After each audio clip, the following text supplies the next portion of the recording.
बहुत प्रयास करते हैं कि हम प्रभु के वचन पर चलें, पर वहां पर कोई न कोई आपको रोक देता है, और वो है व्यभिचार। परंतु देह व्यभिचार के लिए नहीं वरन प्रभु के लिए है। सब लोग बोलिए, देह व्यभिचार के लिए नहीं वरन प्रभु के लिए है, और प्रभु देह के लिए है। बोलिए, प्रभु देह के लिए। मेरे प्रियो, जरा समझिएगा इस बात को। हम जब प्रभु के साथ आते हैं तो आपका शरीर पवित्र बनना चाहिए। जैसे कि मैं बताया, आपका शरीर पवित्र आत्मा का मंदिर है।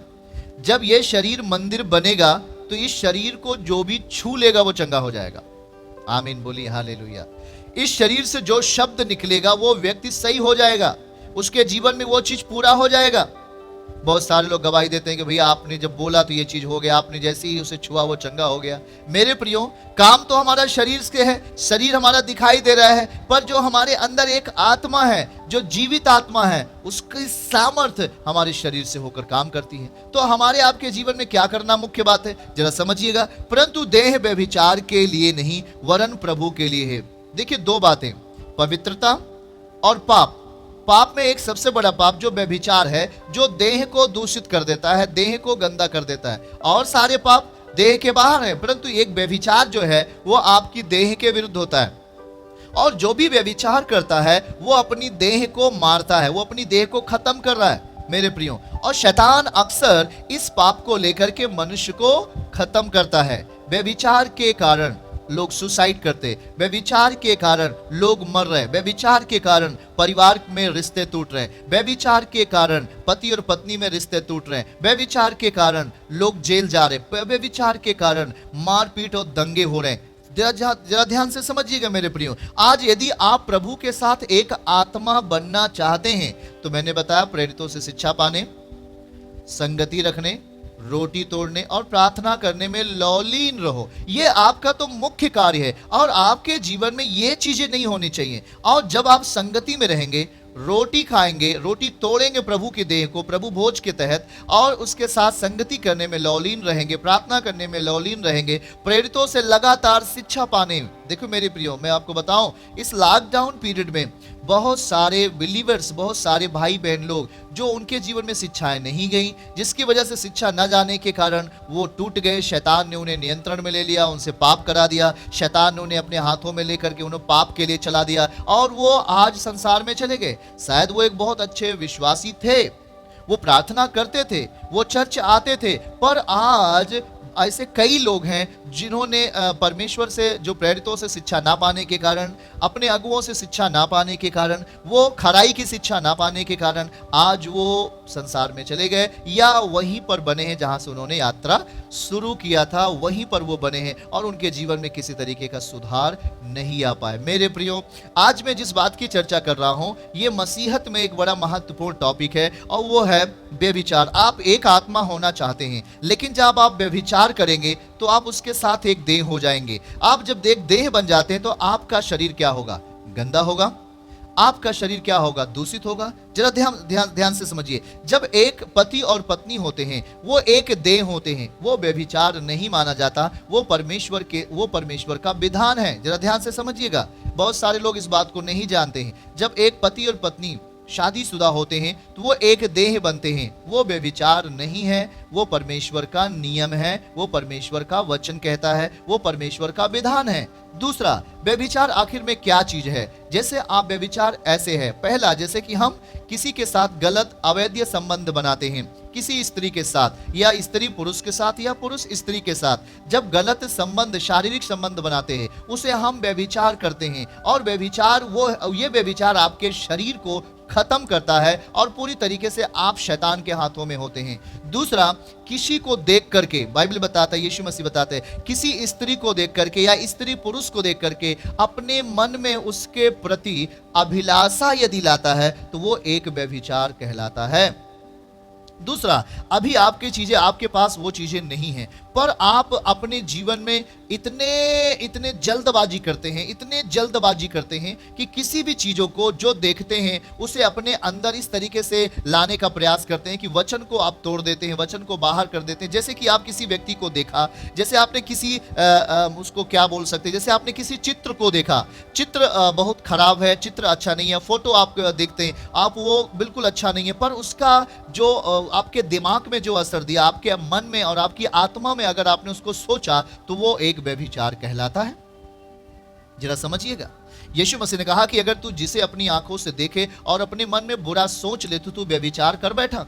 मेरे प्रियो, आप जब इन चीजों से बचेंगे, जरा ध्यान से समझिएगा, सबसे खतरनाक है ये चीज व्यभिचार, जो आपके परिवार को अलग कर देती है। बहुत सारे परिवार ऐसे हैं, बहुत सारे शादीशुदा भाई बहन भी।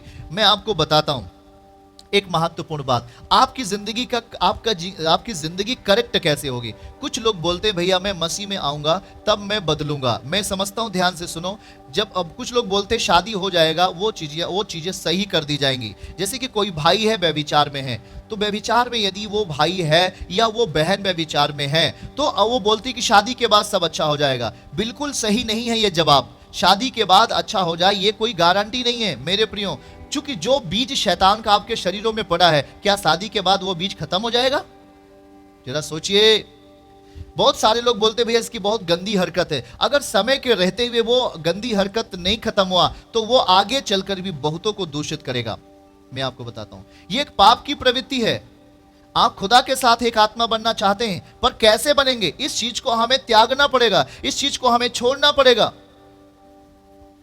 समझ रहे कि नहीं आप अपने जीवन की प्रोग्रेस को रोक रहे हैं, आप अपने जीवन के तमाम उन उपलब्धियों को खो रहे हैं जो आपके जीवन में आना चाहिए।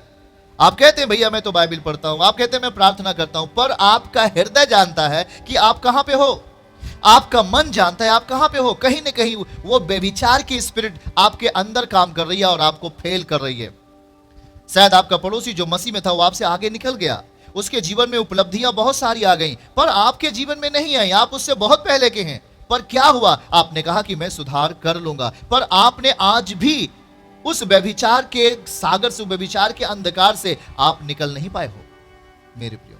इसलिए आज प्रेरितों की जो शिक्षा है वो आपके लिए जरूरत है, प्रेरितों के साथ संगति वो आपके लिए जरूरत है, प्रेरितों के साथ रोटी तोड़ना वो आपके लिए जरूरत है मेरे प्रियो, बहुत जरूरत है। आप कैसे एक आत्मा बनेंगे?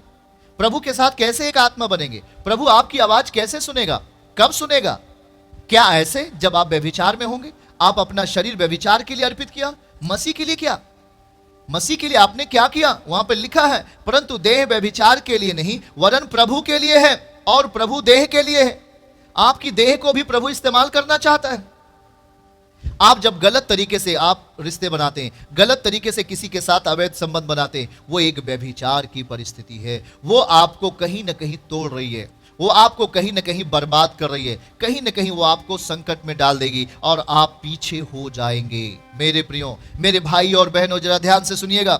आज अगर हम उसके साथ एक संगति होने का प्रयास करते हैं तो पहली बात आपको प्रेरितों से शिक्षा पाने, संगति रखने, रोटी तोड़ने और प्रार्थना करने में लौलीन रहना पड़ेगा। मतलब ये जो चीजें हैं किसी बात के लिए आपको फोकस करेंगे और आपके आत्मा को सुरक्षित करेंगे और आपकी देह को पवित्र बनाएंगे। जब हम प्रेरितों से शिक्षा पाते हैं निश्चय ही हम उसके साथ जब संगति करते हैं और जब हम रोटी तोड़ते हैं और प्रार्थना करते हैं तो हम उसके साथ एक आत्मा बनेंगे मेरे प्रियो, जरा ध्यान से समझिए।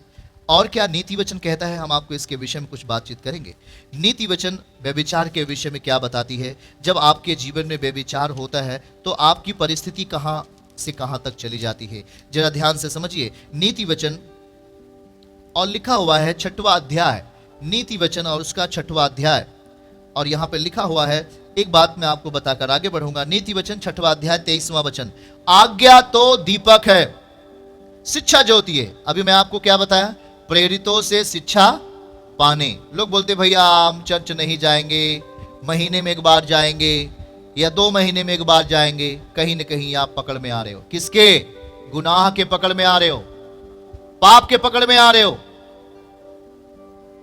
यहां पर लिखा है आज्ञा तो दीपक है, शिक्षा ज्योति है।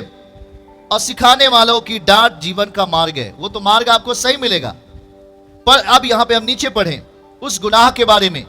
नीति वचन 6वां अध्याय 24वां आयत, ताकि तुझको बुरी स्त्री से बचाए। देखोगा भैया, ताकि तुझको बुरी स्त्री से बचाए और पराई स्त्री की चिकनी चुपड़ी बातों से बचाए। जरा ध्यान से समझे। और उसकी सुंदरता देखकर अपने मन में उसकी अभिलाषा न कर, वह तुझे अपने कटाक्ष से फंसाने ना पाए, क्योंकि वेश्यागमन के कारण, व्यभिचार के कारण मनुष्य टुकड़ों का भिखारी हो जाता है, टुकड़ों का भिखारी हो जाता है। परंतु व्यभिचारिणी, सुनिएगा, परंतु व्यभिचारिणी अनमोल जीवन का आहार कर लेती है। आपका अनमोल जीवन वो खत्म कर देती है, निगल जाती है। जैसे सांप होता है, सांप किसी जानवर, किसी छोटे जानवर को क्या करती है, वो क्या करता है, निगल जाता है। वैसे यह व्यभिचारिणी होता है, व्यभिचार करने वाले लोग, व्यभिचारिणी स्त्री होता है जो कि दूसरों के जीवन को अहेर कर लेती है। सावधान, आप एक आत्मा बनने का प्रयास कर रहे हो खुदा के साथ में, पर आपको इन बातों को ध्यान देना पड़ेगा। क्या चीजें? आज्ञा तो दीपक है। क्या आप परमेश्वर की आज्ञा में हैं? क्या आप उसकी शिक्षाओं में हैं? क्या आप सिखाने वालों की डांट को सुन रहे हो? 3 चीजें जरा ध्यान से समझिए। आप एक आत्मा बनना चाहते हो, पर कैसे? हमें इन बातों को ध्यान देने की जरूरत है। आज्ञा तो दीपक है, यानी आज्ञा, किसकी आज्ञा? परमेश्वर की आज्ञा यदि आपके अंदर है, वो दीपक है। शिक्षा, जो प्रेरित आपको शिक्षा दे रहा है, जो आपका अगुवा आपको सिखा रहा है, वो ज्योति है आपका। और सिखाने वालों की डांट जीवन का मार्ग है। जो डांट को सुनता है वो निश्चय ही एक दिन बड़ा आदमी बनेगा यीशु के नाम में। सोच लो ना, जो सिखाने वालों की डांट जीवन का मार्ग है, जो सिखाता है, जो बताता है, यदि उसकी डांट आप सुनते हैं, उसकी डांट को सुनकर मन फिराते हैं और अच्छे मार्ग पर चलने का प्रयास करते हैं, आप अपने जीवन में एक बड़े और बड़े अनुग्रह को देखोगे यीशु मसीह के नाम में। आमीन, बोलिए हालेलुया। इसलिए यहां पर बताता है, मेरे प्रियो, तुझको, ताकि तुझको बुरी स्त्री से बचाए। आप बुरी स्त्री से कैसे बचोगे? और पराई स्त्री की चिकनी चुपड़ी बातों से बचाए। कैसे बचोगे? जब आप परमेश्वर के साथ संगति करोगे, प्रेरितों से शिक्षा, उसके साथ संगति करोगे, चर्च में बने रहोगे, आत्मिक अगुवों की सलाह में चलोगे और प्रार्थना में लवलीन रहोगे। मेरे प्रियो, तब आप एक आत्मा बनोगे। और जब आप एक आत्मा बन जाएंगे तो परिस्थितियां आप बदलना शुरू हो जाएंगी यीशु मसीह के नाम।